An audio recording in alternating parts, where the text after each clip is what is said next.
L'ouragan Florence, le typhon Mangkhut, de véritables tueurs dans deux endroits opposés du monde. Le climat violent dont beaucoup pensent qu'il est dû au réchauffement. Je vous ai fait venir pour sonner l'alarme. La question du climat est la question de notre temps. L'accord de Paris pour le climat est accepté. L'ONU est engagée par l'accord historique de Paris 2015, un effort international pour limiter la hausse des températures. Des incendies massifs ont eu lieu en Grèce et en Californie.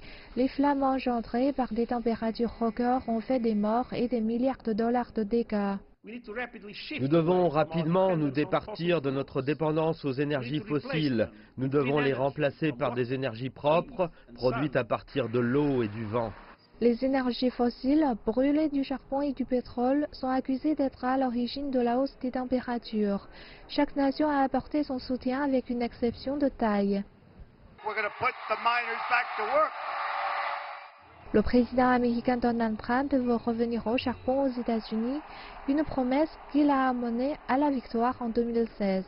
Les États-Unis sont la seule nation à être sortie de l'accord de Paris.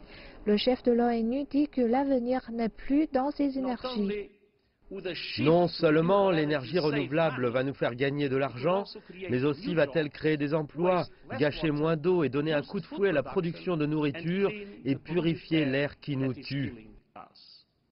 L'ONU dit que ces études indiquent qu'un passage à l'énergie propre pourrait générer des milliers de milliards de dollars d'ici 2030, créant 65 millions d'emplois nouveaux. Cela pourrait aussi éviter 600 000 morts en raison de la pollution atmosphérique. Le changement climatique est une vraie menace si l'accord de Paris échouait.